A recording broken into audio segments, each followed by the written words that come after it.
Mahirap na mahirap ang buhay namin natin. Tapos sa UST. Good morning, good morning.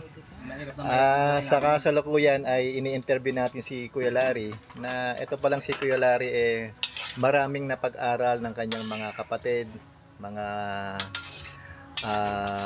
anak niya, syempre, of course. Kuya Larry, ilan po ba ang pinag-aral nyo nung panahon na kayo ay nasa Yung nasa abroad ako, sila abroad? lahat. Yung pito. Hmm. Nakatulong kami magnanay dahil nang nasa abroad din nanay ko sa Saudi. Ano-ano pong kurso yung mga pinag-aral nyo at mga kapatid nyo po ba lahat yan? Mga pamangkin? Opo, kapatid, dalawang nursing, dalawang medtech, dalawang nautical, isang computer science. Mahirap lang po ang buhay namin. Mother ko po nasa Saudi, matagal na panahon. Kuya. More than 30 years. Galing nun Puro professional. Sobrang nakakamangha itong Nagtulungan mga kayo ni nanay mo, no? nangyari dito kay Tapos nung Kuya nawalan Larry. ako ng trabaho, hindi na ako nakapag-abroad, tinulungan naman lang makapag-aral yung anak ko. Sila yung tumulong na makapag-aral yung mga anak ko. So, ibig sabihin, Kuya Larry, anytime na ikaw naman ang humingi ng tulong sa kanila, hindi ka rin nila pababayaan. Hindi pa ako humihingi, hindi na nila ako pinababayaan. Ayun! So, yung po mga kasaka, talagang itong si Kuya Larry ay nagsumika para tulungan ang kanyang mga kapatid, mga kamag-anak, Kailangan magtanim ka ng at mabuti sinusuportahan. para umani ka ng mabuti. Opo. Dito po, kahit mag-isa lang siya dito sa kanyang farm, na kung titingnan niyo po ay sobrang laki, kumpleto po ang kanyang mga pananim dito. May palay, may nyog, may mga prutas, may gulay. Nandito na po lahat. Kumbaga, kung kayo po ay titira dito mga kasaka ay hindi kayo magugutom. May itlog ng native oh. Ayun. Ito po ang ano to, yung ang tawag dito, Pinoy po siya. Ayun, meron pa hong itlog. Ayan.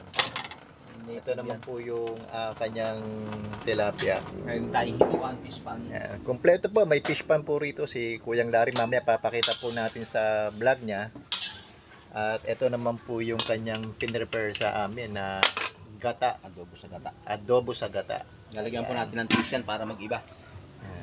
So nakakabilib dahil ito pong ating kaibigan dito na si Kuyang Larry ay maraming natulungan na kapatid, kamag-anak, syempre yung mga anak niya.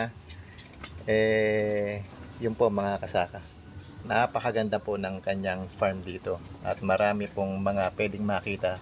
Mamaya papakita po namin ni Kuya Larry yan. Minalas tayo sa mga hanap buhay natin. Maraming tayong baboy na namatay, maraming tayong itik. Tinamaan po tayo ng ASF, birds flu. Ayun. Kaya tapos yung hito natin na anod ng bumaha, siguro basta lang hindi lang tayo hinto. Diretso lang ang buhay. So tinamaan din pala ng malaking dagok sa buhay si Kuya Larry nung siya po mga kaibigan ay mag-alaga ng baboy, nag-alaga ng manok. Na disgrasya.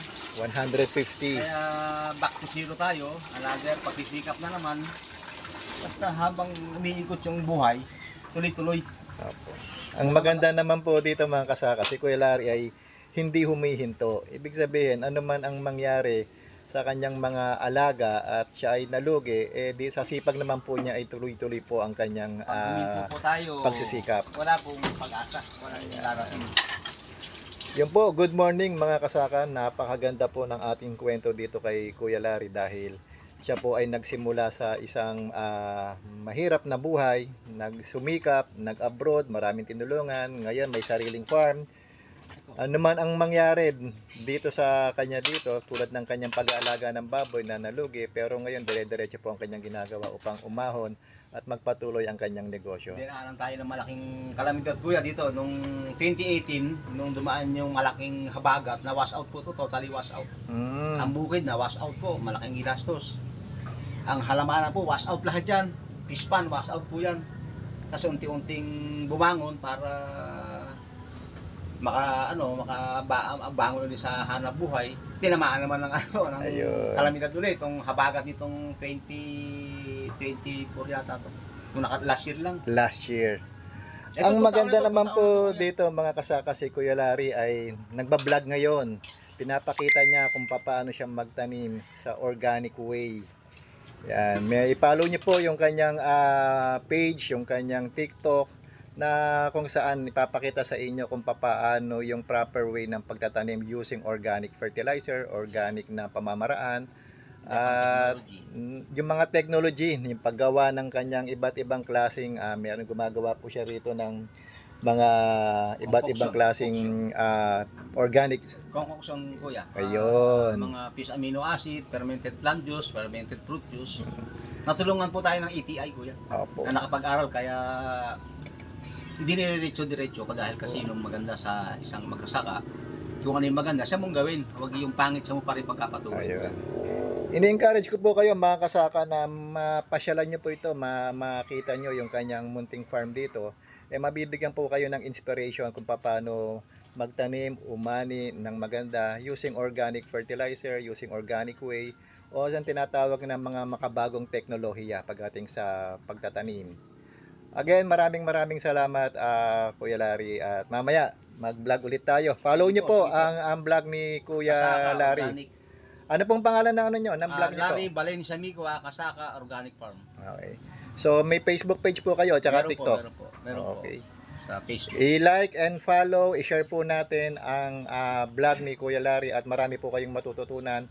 Araw-araw po may mga iba't ibang ginagawa po siya para ituro po sa inyo. Magandang umaga po. Mga sakit na mahirap gamutin, may pamamaraan naman po yan. Okay. Nakita naman nila yung mga upo ko, mga halaman ko na nangungulot, nasisira. Nakita po natin yan. Using our mga kuya, yung mga dala nyo sa akin na mga Opo, na-witness po natin yan na napakaganda po ng resulta ng inyong mga pananim. Ayun. So mamaya mag-vlog po ulit tayo kay Larry. Sige po. Thank you. Salamat po, salamat.